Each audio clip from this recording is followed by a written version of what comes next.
Et si, après des années et quelques loupés, une adaptation de jeu vidéo pouvait finalement marcher?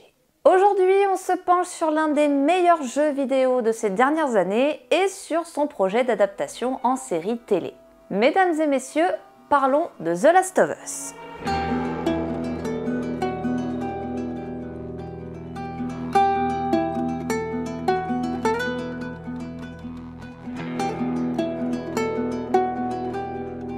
Il arrive souvent que quand on parle d'adaptation de jeux vidéo au cinéma ou à la télévision, on tombe parfois sur des mauvaises surprises et d'énormes ratés. On a eu une assez bonne surprise avec The Witcher sur Netflix, mais n'ayant jamais joué au jeu, j'ai plus regardé le projet en tant que série à part entière et non en tant qu'adaptation.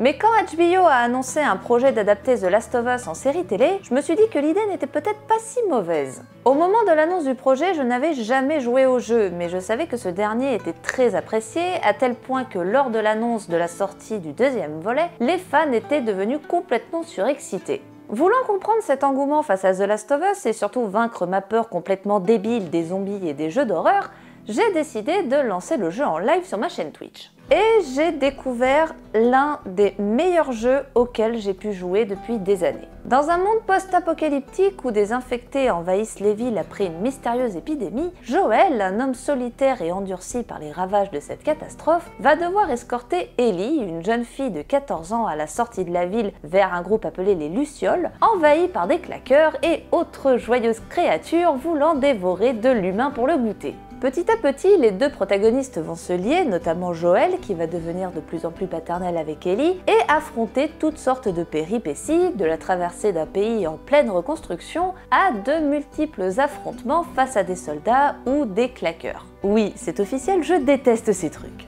J'ai découvert l'histoire du premier volet et me suis prise d'affection pour le jeu au fur et à mesure de mes lives, et plus je jouais au jeu, plus l'idée d'en faire une série me paraissait bonne. Mais le problème d'une adaptation, c'est bien évidemment d'adapter le scénario du jeu en série tout en gardant une certaine fidélité au matériel de base. Le jeu étant divisé en 12 chapitres, on aurait pu évidemment partir sur une base de 12 épisodes. Mais si c'est pour refaire une série à la The Walking Dead et juste remplacer une troupe de survivants par Joel et Ellie, ce serait tomber dans la facilité. Le jeu a le mérite de mettre en avant des personnages complexes avec un background et une personnalité propre et d'avoir un fort potentiel narratif. Et ce serait bête de la part d'HBO de mettre de côté l'histoire et les personnages sous prétexte de surfer sur un succès mondial et d'amasser de l'argent. Entre les attaques d'infectés, les rencontres avec les autres survivants gentils ou méchants et la rencontre entre Joel et Ellie, qui a quand même 14 ans, c'est pas parce qu'on a vécu dans un monde détruit qu'on n'a pas le droit de découvrir la vie et l'extérieur. On part avec un matériel de base suffisamment dense et complet pour l'élaboration d'une série et mettre de côté des éléments de l'intrigue pourrait desservir ce dernier. Mais bon, vu que HBO a fait de grosses séries comme Game of Thrones ou Westworld, on peut tout de même se rassurer un petit peu, les mecs sont habitués aux projets d'envergure.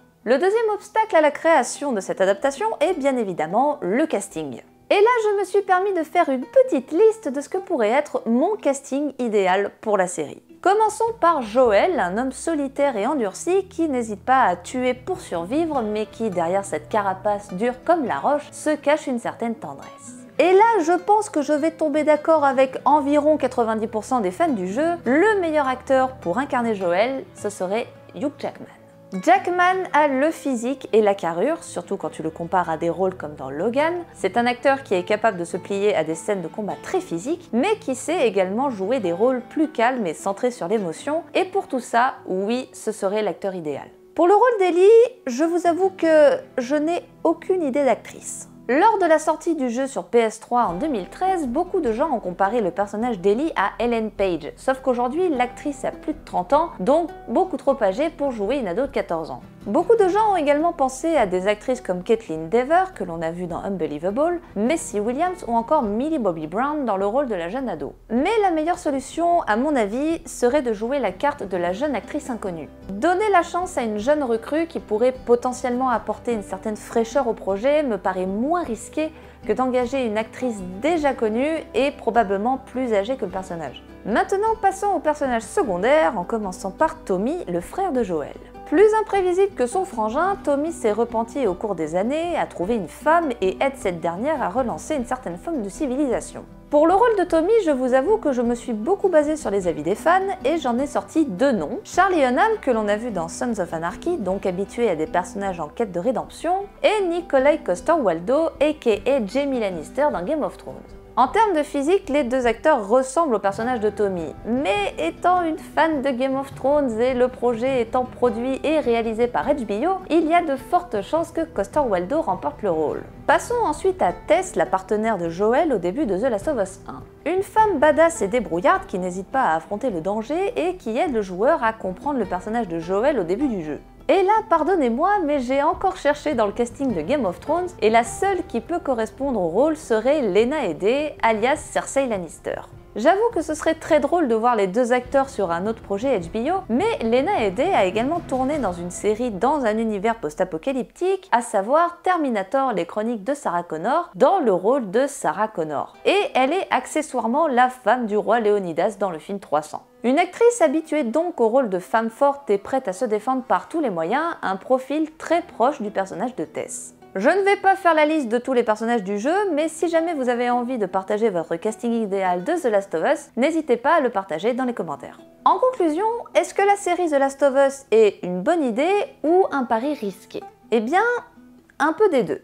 D'un côté, The Last of Us a le mérite d'avoir un univers suffisamment riche et complet pour pouvoir être adapté en série. Le fait de diviser le jeu en 12 potentiels épisodes et la présence de personnages complexes comme Joel mérite d'être vu à la télévision. De plus, HBO a engagé le réalisateur de la mini-série Tchernobyl pour réaliser le pilote de la série, donc le projet part sur de bonnes bases. Mais d'un autre côté, adapter un jeu vidéo au cinéma ou à la télévision n'est pas toujours une mince affaire. On a eu le droit ces dernières années à un regain des adaptations de jeux vidéo au cinéma ou à la télé qui ont redonné un peu d'espoir aux fans comme Détective Pikachu ou The Witcher.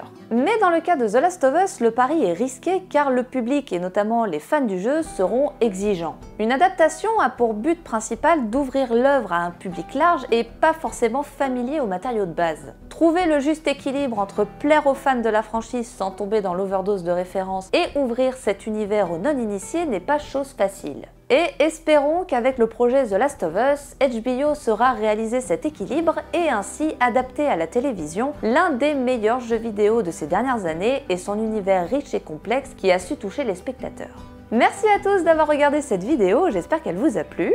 Comme d'habitude, n'hésitez pas à liker la vidéo, à la partager et à me suivre sur tous les réseaux sociaux. Sur ce, je vous dis à très vite pour une nouvelle vidéo. Allez, ciao!